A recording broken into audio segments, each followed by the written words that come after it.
ચાલો મિત્રો, ગયા લેક્ચરમાં આપણે હાઇડ્રોજન વર્ણપટ વિશે અભ્યાસ કર્યો હતો, બરાબર। તો હવે જોઈએ આજના લેક્ચરમાં તો કે બોરના નમૂનાની મર્યાદાઓ।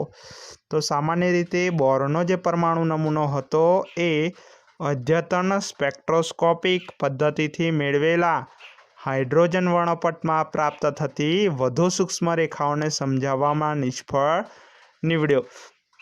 એટલે અહીંયા હાઇડ્રોજન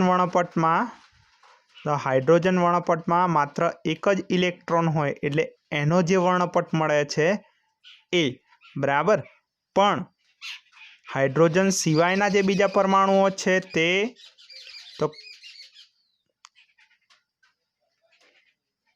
એવા પરમાણુઓમાં એક કરતાં વધારે ઇલેક્ટ્રોન હોય, તો એક કરતાં વધારે ઇલેક્ટ્રોન ધરાવતા પરમાણુઓ માટે આ સિદ્ધાંત લાગુ પાડી શકાતો નથી, એટલે બોરનો નમૂનો એને સમજાવી શકતો નથી, બરાબર। ત્યારબાદ એમાં જોઈએ ઝીમેન અસર। તો બોરનો જે સિદ્ધાંત છે એ સિદ્ધાંત ચુંબકીય ક્ષેત્રની હાજરીમાં હાઇડ્રોજન વર્ણપટને સમજાવી શકતો નથી, જેને આપણે ઝીમેન અસર તરીકે ઓળખવામાં આવે છે। એટલે જો બોરનો પરમાણુ નમૂનો એ ચુંબકીય ક્ષેત્રની હાજરીમાં ના સમજાવી શકે તો એને કહેવાય ઝીમેન અસર। ત્યાર પછી આપણે બીજી જોઈએ એક સ્ટાર્ક અસર। તો બોરનો જે સિદ્ધાંત છે તે વિદ્યુતીય ક્ષેત્રની હાજરીમાં હાઇડ્રોજન વર્ણપટ સમજાવી શકતો નથી, જેને આપણે સ્ટાર્ક અસર કહેવામાં આવે છે, બરાબર। એટલે ચુંબકીય ક્ષેત્રની હાજરીમાં ના સમજાવી શકે તો એને ઝીમેન અસર, બરાબર। અને જો વિદ્યુતીય ક્ષેત્રની હાજરીમાં હાઇડ્રોજન વર્ણપટ સમજાવી ના શકે તો એને સ્ટાર્ક અસર કહેવામાં આવે છે। ત્યારબાદ બોરનો જે સિદ્ધાંત છે એ વર્ણપટની રેખાના વિપાટનને સમજાવતો નથી। એટલે વર્ણપટમાં જે રેખાઓ છે એ રેખાઓ એકબીજાથી જુદી પડે, બરાબર, એકબીજાથી છૂટી પડતી હોય તો એ છૂટા પડવાની જે ઘટના છે એને વિપાટન એટલે સ્પ્લિટિંગ કહેવાય, અલગ થવું, બરાબર। તો એ સ્પ્લિટિંગને સમજાવતો નથી। ત્યારબાદ નંબર 2 તો કે બોરનો સિદ્ધાંત એ પરમાણુઓની રાસાયણિક બંધનથી અણુ બનવાની ક્ષમતા વિશે પણ સમજાવતો નથી, બરાબર। તો આ બોરનો પરમાણુ નમૂનો એ નિષ્ફળ નીવડ્યો, અને જેના કારણે ત્યાર પછી વધુ વિકાસ થતાં બે વૈજ્ઞાનિકો, એટલે કે એક દ બ્રોગલીનો સિદ્ધાંત અને બીજો છે હાઇઝનબર્ગનો અનિશ્ચિતતાનો સિદ્ધાંત, એ આપણે 1 by 1 જોઈએ। તો જુઓ દ બ્રોગલીનો સિદ્ધાંત। તો પહેલાં તમને અહીંયા આપ્યું છે કે 1924માં ફ્રેન્ચ ભૌતિકશાસ્ત્રી દ બ્રોગલીએ રજૂ કર્યું કે દ્રવ્ય વિકિરણની જેમ દ્વૈત સ્વભાવ ધરાવે છે, અથવા તો દ્વૈત વર્તણૂક ધરાવે છે, બરાબર। એટલે પહેલાં બોર નામના વૈજ્ઞાનિકે શું કર્યું હતું તો કે દ્રવ્યની જગ્યાએ શું કીધું હતું તો કે ત્યાં આગળ ઇલેક્ટ્રોન લીધો હતો, બરાબર, અહીંયા દ્રવ્ય લીધું છે। એટલે જોઈએ તો એટલે કે દ્રવ્ય કણ અને તરંગ એમ બંનેના ગુણધર્મો ધરાવે છે। એટલે જેમ ફોટોન હતો તો ફોટોન, પ્રકાશનો જે ફોટોન છે, ફોટોન કણની જેમ વેગમાન અને તરંગની જેમ તરંગ લંબાઈ ધરાવે છે, તો એ જ રીતે ઇલેક્ટ્રોન પણ વેગમાન અને તરંગ લંબાઈનો ગુણ ધરાવે છે, બરાબર। તો જો ઇલેક્ટ્રોનનું દળ સ્મોલ m હોય, વેગ એનો v હોય અને એનું વેગમાન p હોય, તો તરંગ લંબાઈ લેમ્બડા હોય, તો આપણે તરંગ લંબાઈ લેમ્બડા આ સૂત્રની મદદથી તમે શોધી શકો। એટલે સૂત્ર થશે લેમ્બડા બરાબર h/mv, બરાબર। પણ આપણે જાણીએ છીએ કે વેગમાન p બરાબર શું થાય તો કે m × v, એટલે mvની જગ્યાએ આપણે અહીંયા p લખી શકીએ, તો લેમ્બડા બરાબર h/p। એટલે બંને સૂત્રો તમારે યાદ રાખવાના છે। એટલે જે સ્વાધ્યાયના જે દાખલાઓ છે એમાં આપણે આ સૂત્રનો ઉપયોગ કરી શકીએ, બરાબર। એટલે લેમ્બડા, હવે ઇલેક્ટ્રોનનું દળ તો તમને ખબર છે 9.1 × 10⁻31 કિલોગ્રામ જેટલું, બરાબર। એટલે હવે લેમ્બડા કાં તો એનો વેગ આપ્યો હોય તો તમે ગમે તે બેમાંથી એક આપ્યું હોય તો તમે બીજી રાશિ શોધી શકો। એટલે લેમ્બડા આપી હોય તો વેગ શોધી શકો, એચ તો પ્લાન્ક અચળાંક છે એ તો ખબર જ છે, બરાબર। તો આ રીતે તમે દાખલા ગણી શકશો। ત્યારબાદ તરંગની જેમ ઇલેક્ટ્રોનના પુંજનું વિખેરણ થાય છે અને તે ઇલેક્ટ્રોનનો તરંગ ગુણ પુરવાર કરે છે, બરાબર। એટલે હવે એની મર્યાદા જોઈએ કે દ બ્રોગલીના સિદ્ધાંતની મર્યાદા શું હતી। તો દ બ્રોગલી પ્રમાણે દરેક વસ્તુ ગતિમાં હોય છે ત્યારે એ તરંગની લાક્ષણિકતા દર્શાવે છે, પણ સામાન્ય વસ્તુઓ એમના ભારે દળના કારણે એ ઘણી ટૂંકી તરંગ લંબાઈ ધરાવે છે। એટલે એમની જે કણ પ્રકૃતિ હોય એને આપણે પારખી શકતા નથી। વિમાન છે કે કોઈ પણ વસ્તુ એવી જે ભારે દળની જે વસ્તુઓ છે, બરાબર, એટલે સ્થૂળ વસ્તુ આપણે કહીએ, બરાબર, મોટી વસ્તુઓ, તો એમની તરંગ પ્રકૃતિને પારખી શકાતી નથી, બરાબર। એટલે દ બ્રોગલી સિદ્ધાંત એ સૂક્ષ્મ કણ, ઇલેક્ટ્રોન ઉપરાંત બીજા ઓછા દળના અપરમાણ્વીય કણોને દ્વૈત સિદ્ધાંતમાં લાગુ પડે છે।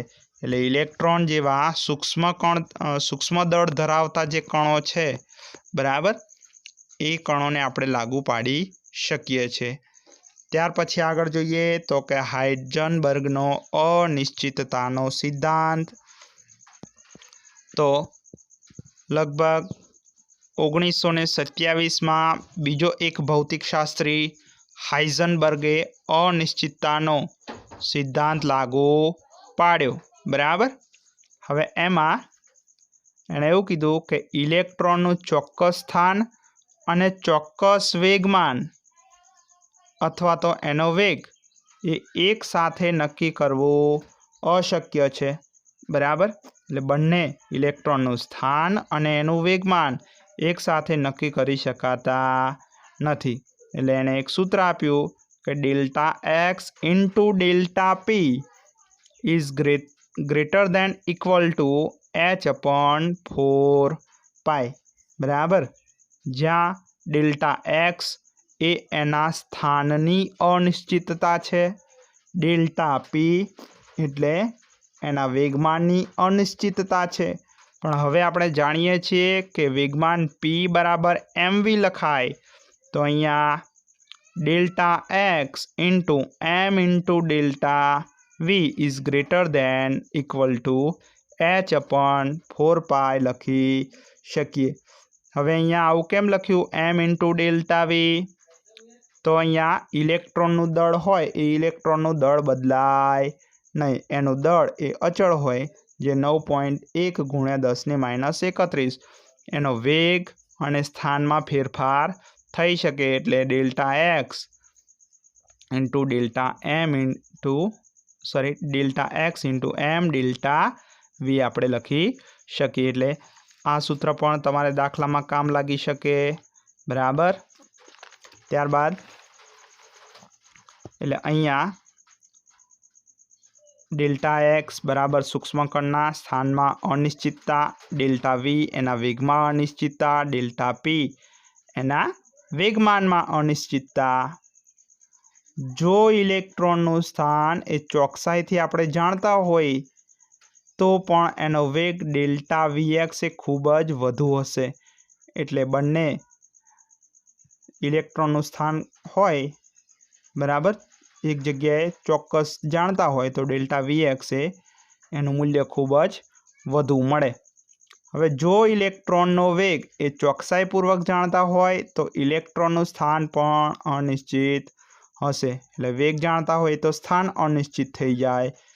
જો આપણે ઇલેક્ટ્રોનના સ્થાન કે વેગનું ભૌતિક માપન કરીએ તો પરિણામ હંમેશા અસ્પષ્ટ અને ધૂંધળું ચિત્ર હશે એટલે બંને એકસાથે ઇલેક્ટ્રોનનું સ્થાન અને ઇલેક્ટ્રોનનો વેગ બંને એકસાથે નક્કી થઈ શકે નહીં. એટલે ઇલેક્ટ્રોનનું સ્થાન નક્કી કરવા માટે ઇલેક્ટ્રોનના પરિમાણોના કરતાં ઓછા પરિમાણોવાળા એકમોમાં અંકિત કરેલી માપપટ્ટી વાપરવી પડે. પણ ઇલેક્ટ્રોનનું સ્થાન નક્કી કરવા માટે આપણે ઇલેક્ટ્રોન કરતાં ઓછા પરિમાણ ધરાવતી માપપટ્ટીનો ઉપયોગ કરીએ, પણ ઇલેક્ટ્રોન એ કેવો છે તો કે બિંદુવત ભાર છે, બરાબર. એથી એ પરિમાણ વગરનો હશે એટલે પરિમાણ હોતા નથી. એટલે આપણે એના કરતાં ઓછા પરિમાણવાળી માપપટ્ટી આપણે વાપરી શકીએ નહીં, બરાબર. એટલે હવે આગળ જોઈએ તો કે એના હાઇઝનબર્ગના અનિશ્ચિતતાના સિદ્ધાંતનું મહત્વ શું છે. તો હાઇઝનબર્ગના સિદ્ધાંતની અગત્યતા એ છે કે ઇલેક્ટ્રોન અને બીજા સમાન કણોના નિશ્ચિત પથ અથવા તો પ્રક્ષેપ પથના અસ્તિત્વને નકારી દે છે, બરાબર, એને નકારી કાઢે છે. પરંતુ અન્ય વસ્તુઓના પ્રક્ષેપ પથ, તેના સ્થાન અને વેગ જુદી જુદી માત્રામાં ચોકસાઈથી નક્કી કરી શકાય છે. એટલું જ નહીં પણ વસ્તુનો હાલનો વેગ અને એના પર લાગતું બળ આપણે જાણતા હોય તો અમુક સમય પછી એ વસ્તુ ક્યાં હશે એ પણ આપણે જાણી શકીએ, બરાબર. ત્યારબાદ એટલે અહીંયા એવું કહેવા માગે છે કે ઇલેક્ટ્રોન અને એના જેવા અવપરમાણવીય વસ્તુના ચોકસાઈથી સ્થળ અને વેગ એકસાથે નક્કી કરવા અશક્ય છે, પણ એનો જે પ્રક્ષેપ પથ છે એ પ્રક્ષેપ પથ વિશે તો વિચારવું પણ શક્ય નથી, બરાબર. હવે એની મર્યાદા છે તો કે મર્યાદા શું છે તો હાઇઝનબર્ગનો જે સિદ્ધાંત છે એ હાઇઝનબર્ગનો અનિશ્ચિતતાનો સિદ્ધાંત એ સૂક્ષ્મ વસ્તુઓ માટે છે, બરાબર. પણ મોટી એટલે કે સ્થૂળ વસ્તુઓ માટે તે નગણ્ય અને અર્થવિહીન છે. કેમ તો કે એનું સ્થાન, બરાબર, ડેલ્ટા એક્સ અને ડેલ્ટા જે વી હોય, બરાબર, એ આપણે એકસાથે નક્કી કરી શકતા નથી. આ વસ્તુ મોટી આ જે નિયમ છે, આ જે સિદ્ધાંત છે એ મોટી વસ્તુઓ માટે અર્થવિહીન થઈ જાય છે, બરાબર. હવે જોઈએ તો કે બોરના પરમાણુ નમૂનો જે નિષ્ફળ નીવડ્યો એ નિષ્ફળતાના કારણો. તો બોરના નમૂનામાં ઇલેક્ટ્રોન ભાર ધરાવતો કણ હતો પણ એની તરંગ પ્રકૃતિને ધ્યાનમાં લેતો નથી. એટલે બોરનો નમૂનો એની તરંગ પ્રકૃતિને ધ્યાનમાં લેતો હતો નહીં, બરાબર. ત્યારબાદ આગળ જોઈએ તો કે બોરના નમૂનામાં ઇલેક્ટ્રોનને નિશ્ચિત કક્ષામાં ફરતો સ્વીકારવામાં આવ્યો હતો, બરાબર.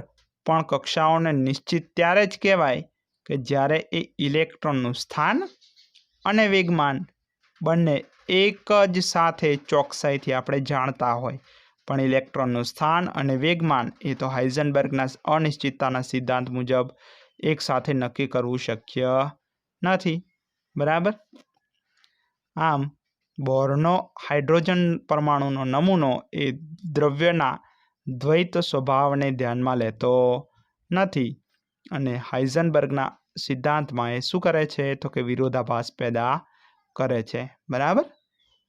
તો આ થયો દ બ્રોગલીનો સિદ્ધાંત અને હાઇઝનબર્ગનો સિદ્ધાંત ઉપરાંત બોરના પરમાણુ નમૂનાની નિષ્ફળતાના કારણો, બરાબર.